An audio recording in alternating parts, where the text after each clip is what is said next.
Hey, it's Vaden Summers here. We're at Hull Services Passive Solar Greenhouse, year number 4.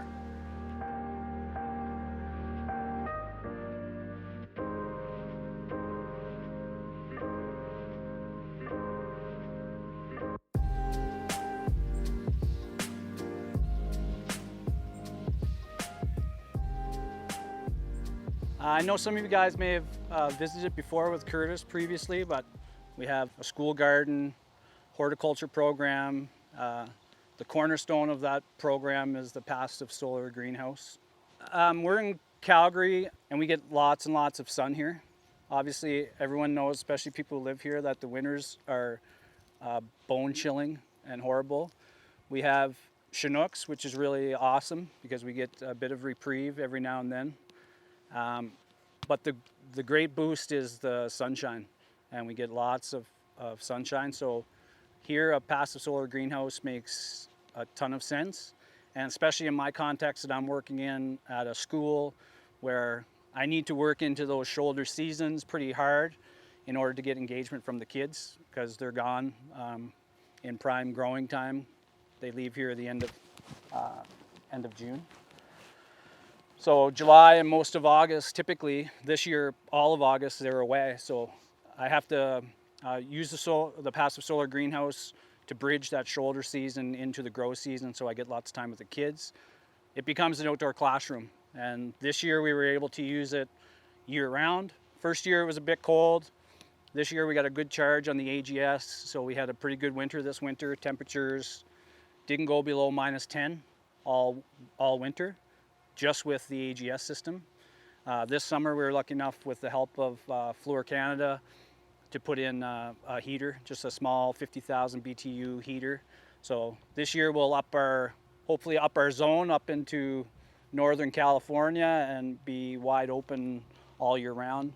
The kids are drawn to the space. It's outdoor space, it's classroom space. We can hang hammocks up in there, we can put chairs, we can put desks down.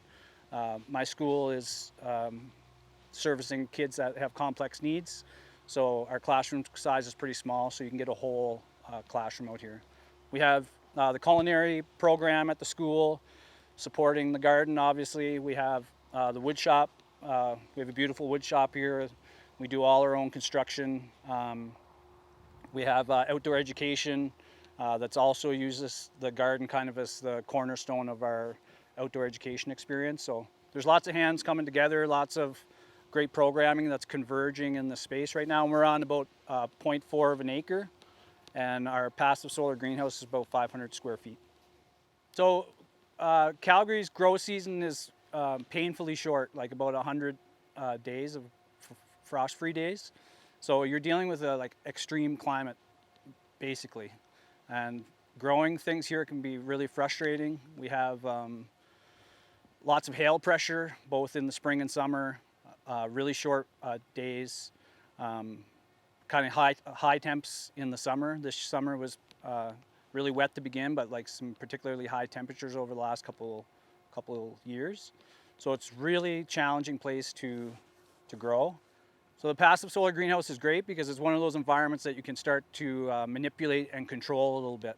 You're not getting the hail pressure. You can start your garden early, especially for, it's a realization of mine. I mean, it's great for my context, but if you're a homeowner, to have a passive solar greenhouse somehow attached to your property or attached to your house, it's a game changer, and especially in this climate or any cold climate. So it allows you to boost, with very little input other than the building, you can boost your grow season. I don't know what the number is, but it's definitely substantial.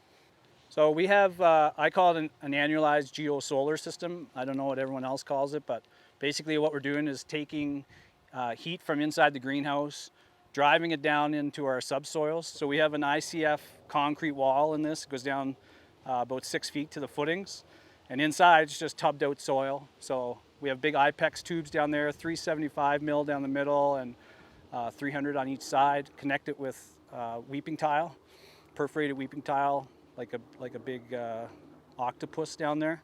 And it sucks the heat down, stores it in that system to be redeployed later in the shoulder seasons for us. And turns out this year all year round. Like this, it ran really well. It's it's just on a solar array, and previously I've had some issues with running out of battery power. But last year it was ran all year. I think it wasn't the subsoil had a good charge, so it wasn't being running constantly. But otherwise, it kept us at -10 all through the winter. We had lows of -40 for sure, and it seems like when you're asking your solar system for more, it's at a time when it's fully depleted. You know, so it's really amazing that through February, March, we had a pretty cold March this year. Through February, March, it's not keeping it like toasty warm, obviously, but a big swing for me between -40 inside the greenhouse and -10. That's a huge break for me just on the AGS. And then this year we deployed a natural gas heater, 50,000 BTU, so I can bump that zone up hopefully a little bit more, and then play around with the Northern Californian climate as far as what we can plant inside the greenhouse. I think this year we're going to start building our overstory and our understory. So like more shrub-based plantings, start getting some of our pioneering overstory in there this year. We tried to do some figs the first year, but obviously we had no support for them in the winter and they just died. But this year we did himrod grapes. I plan on doing figs again and getting some smaller like citrus type trees. We tried to do a Meyer lemon this year, but it didn't have very good luck. But something like that, like a smaller brushy citrus that we can start building that overstory.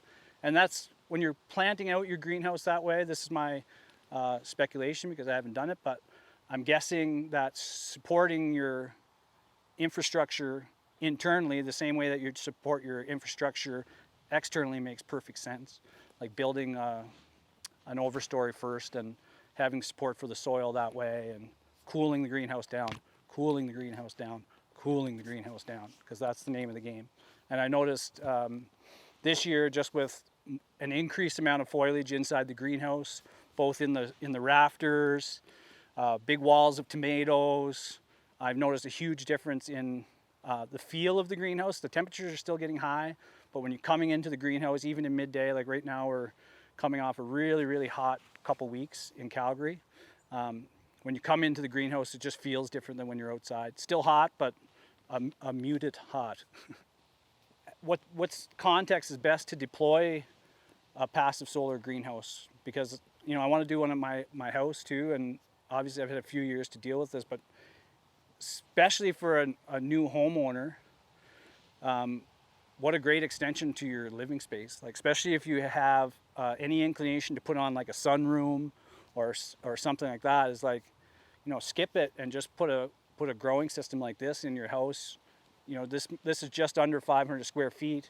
Like some guys will buy a piece of property, build their shop, live in their shop, and build their house. You maybe do it that, and then next passive solar greenhouse. It'd probably be the way to go. I'm such a novice with the passive solar greenhouse. It's, I'm still fumbling through with like what to plant and how to succeed seasons. But I'm also using it as an intermediary between germination and going into the field. So I got to keep floor space open a certain portion of the spring in order to get my stuff that we germinate inside the shop up and running, so I can get them in the field. So it's busy in the spring to the point where you don't want to use it as a really early season grow spot, because you don't really have the real estate in there to do that. But it's critical for me to get things, we have a germination tent inside the school now, a pretty substantial one.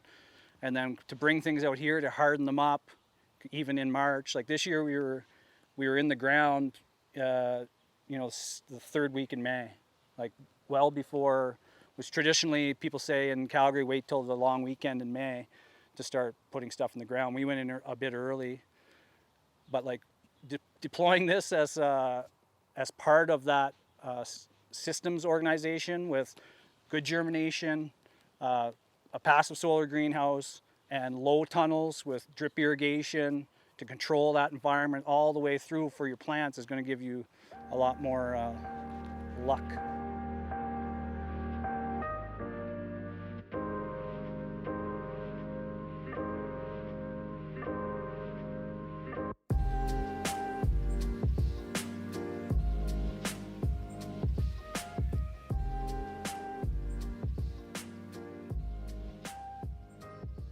You know, permaculture comes into the garden with, you know, driving pollination is like critical for me. And I think Rob and I did a video a long time ago, and I said in the video that this is like a pollinating wasteland. Like as I walked around this campus, 35 acres, very little activity with pollinators, and it was noticeable. And over the last 4 years, like this garden has erupted in pollination and everything. Interspecies relations are really good here. Like I watched, I don't know why, I've never seen a group of robins, but I seen like this huge group of robins, like 15, 20, all together, all milling around in the garden plot outside. I was like, never seen 15 or 20 robins together. I don't know what they were into, but there was a food source for them there, and they were going nuts. The heat collector for my AGS system, which according to Rob Avis is already obsolete, and I have to upgrade to his new idea, which is fine by me. But you're basically, I used weeping tile to suck hot air down into the big 375 mil pipe here, and that goes all the way down to the base of the greenhouse. Where the camera is on that end of the greenhouse is another big pipe, and on that end another big pipe, and then picture it all weeping tiled together and sealed. And backfill we had tons of clay here, so about 4 feet of subsoil. We're on it's virgin land here. Like we've been on this site as an organization for almost 60 years. And our benefactor, William Roper Hall, this was part of his properties. So it was never really industrialized, never really touched. It was just, you know, when the school was first put in here, Anderson Road, which is a major road in our community, was a dirt road. And the old schoolers that have been here, you know, 45 years, they say, yeah, I remember coming to work on the dirt road. So we're really lucky to have access to really good topsoil, really good soil profile. We do have a clay profile, and about 4 feet down past the topsoil is clay. But we backfilled around our AGS piping, just backfilled all with that clay. Careful not to crush the pipes, but definitely up level with the pipes. And we even did it by hand when we got to the top of the weeping tile pipes, just so we wouldn't crush them, but made sure we pack lots of clay in there. And I'm not predicting this because I know, because I've deployed Bluetooth systems all through the greenhouse. So I have on intakes, exhausts, I have soil probes. It was critical for me to know, like, this is a system that works and it's worth putting energy into. And you know exactly what was speculated is happening. Like the AGS is growing in efficiency every year and pushing out more heat and you know, becoming more efficient. It's really amazing to watch. And I excited Rob earlier by telling him, like, I have all that OSET data put out on graphs now, which is really easy. They're really easy to deploy. They're a simple little monitor. They're not expensive. And if you put them into your systems, whether it's inside or outside, and then to have 4 years of data that you can graph, the machine does it for you, and just shoot out this big graph of your temperatures, relative humidity, temperatures into the subsoil, temperatures at soil depth. So this is just a solar controller for the solar system. We have a 600 watt system it's on a 24 volt battery system, which is kind of odd now that I know a little bit about solar, but it works pretty well. I would recommend, if I were to do it all over again, and I will do this once my electricians aren't so pissed off at me, is I'll hardwire it in, like, or have a backup so that if the batteries are failing in those shoulder seasons, that I'm not going to lose that. Because I am motivated by the notion of using renewables in the garden, but I think I'm a bit torn to, you know, being encouraged to do it. It's hard to mentally build up the encouragement in your own mind to deploy the systems, you know, before they make sense financially or for ease of use or whatever, you know. When you're in Alberta and you can just pump a natural gas line in and just blow heat through the place, you know, then it's really hard to deny that, you know, and say, oh no, I'm going to just build a huge battery bank that requires a lot of maintenance. And like, I do want to deploy these systems where they make sense, but I don't want to end up like deploying these systems and then still be lacking encouragement, my own encouragement to use them, you know, to their full extent. But it's still, for me, it's still, you know, I still want the ease of being able to turn on a tap and pull the water into the garden and have a, you know, for me with feeding kids and all that kind of stuff, it's like, I don't want to run the risk of making someone sick by using some sort of fertilizer or not getting good water quality and having someone get sick or, you know, whatever. So for me, in my context in particular, it makes more sense for me to deploy systems that are already tried and true and cheap. Now, if I was doing this at home, that might be a different story, and it will be a different story. But in this context right now, it makes more sense for me to use the infrastructure that's provided here.